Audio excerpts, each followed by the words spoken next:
One day captain change হচ্ছে এরকম একটা আলোচনা আকাশে বাতাসে ডানে বামে সব জায়গায় শোনা যাচ্ছে।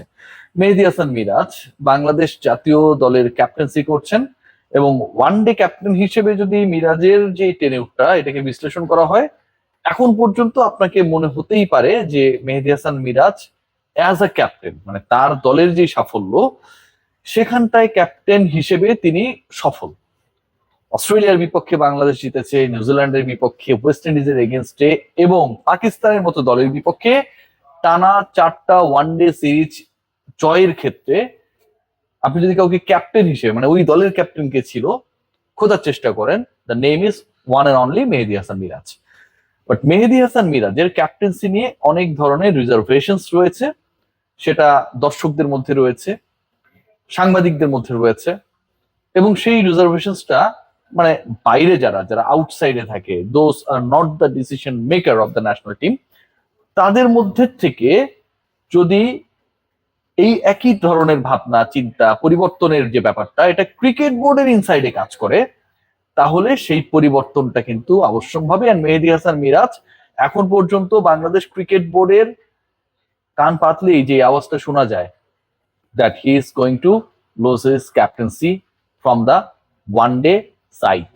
সো মেহেদী হাসান মিরাজের captaincy before the upcoming world cup, before the next series ODI series, Mehidy Hasan মিরাজের ক্যাপ্টেন্সি চেঞ্জ হচ্ছে। মেহেদী হাসান মিরাজ ক্যাপ্টেন হিসেবে ন্যাশনাল টিমে খুব বেশি দিন আর এক্সিস্ট করবেন না এবং এটা মোটামুটি decided. Bangladesh cricket board, Bangladesh cricket বোর্ডের নীতি নির্ধারক পর্যায়ে যারা রয়েছেন তারা মোটামুটি এই ব্যাপারটা নিয়ে একটা ডিসিশনে এসে গেছেন। এখন প্রশ্ন হচ্ছে যে দুটা জায়গায়, একটা হচ্ছে কবে মেহেদী হাসান মিরাজকে সরানো হবে বা মেহেদী হাসান মিরাজকে রিপ্লেস করা হবে, আর দ্বিতীয় প্রশ্ন যেটা যে কে আসলে মেহেদী হাসান মিরাজের রিপ্লেসমেন্ট হতে যাচ্ছেন। প্রথম প্রশ্নের উত্তর এখন পর্যন্ত যা জানা গেছে তাতে বাংলাদেশ ক্রিকেট বোর্ড তারা নেক্সট ক্যাপ্টেনকে সময় দিতে চান। মানে থাকে না যে হুট করে একজনকে ক্যাপ্টেন বানিয়ে আমি একটা গ্লোবাল টুর্নামেন্টে পাঠিয়ে দিলাম। তামিম ইকবালের ক্রিকেট বোর্ডের নীতি নির্ধারক যারা তারা আসলে এভাবে ভাবতে চায় না। They want to give at least 6 months, 7 months, or a notable amount of time to the new captain to make his side. এবং এটা ডিসাইডেড যে হুট করে ক্যাপ্টেন কাউকে বানিয়ে দিয়ে তাকে উড়িয়ে পাঠিয়ে দেওয়া হলো যে কোনো একটা দলের বিপক্ষে, কোনো একটা দেশের বিপক্ষে, কোনো একটা গ্লোবাল টুর্নামেন্টে গিয়ে তিনি আসলে তার দলকে নিয়ে ফাইট দিলেন। নো, এরকমটা হচ্ছে না। যেহেতু এরকমটা হচ্ছে না, সো ডিসিশনও যেহেতু হচ্ছে মিরাজের এগেনস্টে, মেহেদী হাসান মিরাজের ক্যাপ্টেন্সি যতটুকু গুঞ্জন আবারও বলছি যে আগামী ক্রিকেট বোর্ডের সভাতেই সম্ভবত এই ব্যাপারে ডিসিশন মেক হবে। মানে সর্বোচ্চ এই মাসের মধ্যে একটা বড় সম্ভাবনা রয়েছে মেহেদী হাসান মিরাজকে ক্যাপ্টেন্সি থেকে সরিয়ে দেয়ার। এখন আপনাদের এখানটায় প্রশ্ন হতে পারে নতুন ক্যাপ্টেন কে হবে। সেই জায়গায় দুজনের নাম রয়েছে এবং এই কারা কারা রয়েছে সেটা আসলে আমি না বললেও আপনারা খুব ভালোভাবে বুঝতে পারছেন। তবে মিরাজের ক্যাপ্টেন্সি থেকে সরানোর ক্ষেত্রে যে রিজনস গুলো সামনে এসেছে এটা বলা দরকার।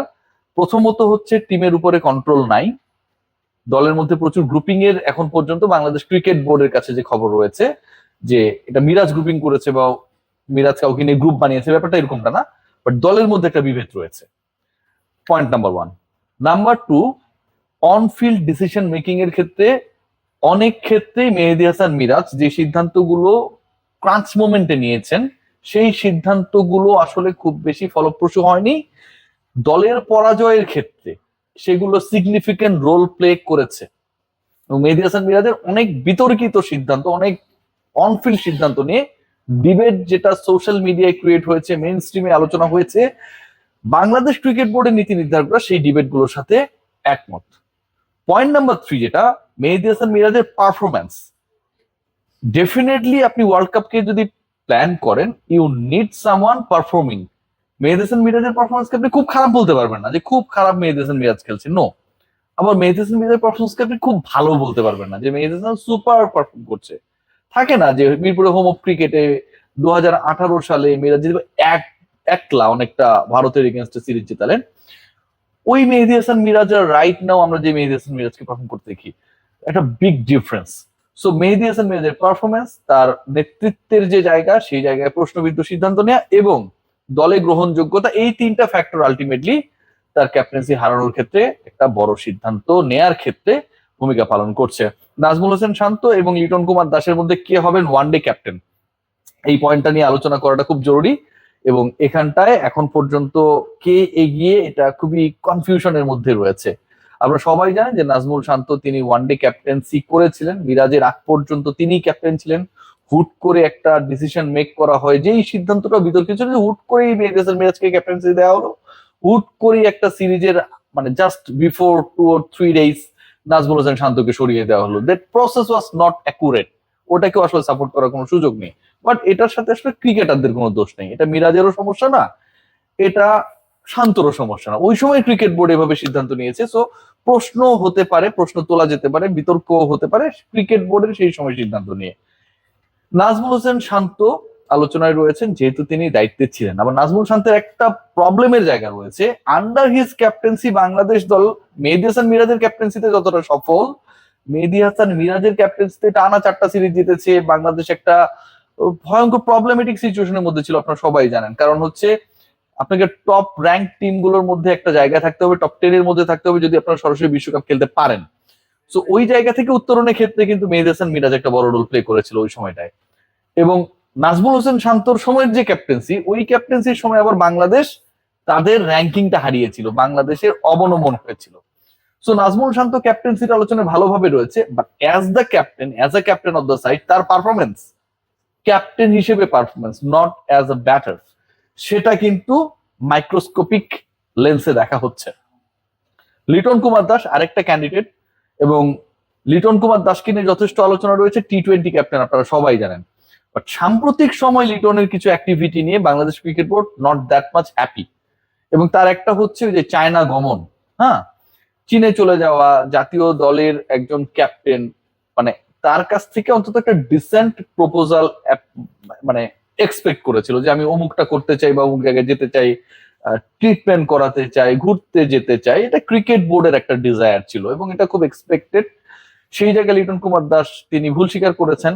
বাট যে ঘটনাটা ঘটেছে, যে থাকে না যে যদি কিন্তু মানে অনেক ভালো ভালো আপ্যায়ন করা হয়েছে, আপনি প্ল্যানও করছেন যে আজকে পেট ভরে খাবেন, কিন্তু ওই মা চাচিরা করে কি, যে একদম প্লেটের মধ্যে না চাওয়ার পরে হচ্ছে অনেকগুলো খাবার দিয়ে দেয়, তখন হয় কি পুরো মিক্সচারটা নষ্ট হয়ে যায়। লিটন কুমার দাসের এই অ্যাক্টিভিটিটা অনেকটা এরকম ভাবে ক্রিকেট বোর্ডকে মানে তাদের যে প্ল্যান ছিল সেই প্ল্যানটা ক্ষেত্রে একটা বাধা তৈরি করেছে বলে মনে হচ্ছে।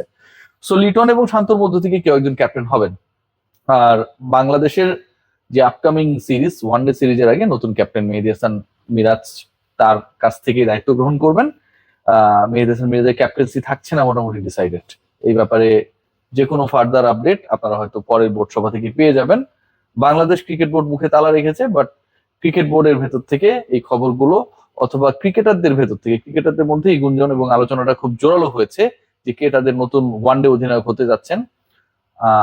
এই ব্যাপারটা আমার কাছে মনে হয় যে জাস্ট ফর্মাল হবার অপেক্ষা। Within this month we can expect যে Bangladesh is going to get a new captain in the ODI side.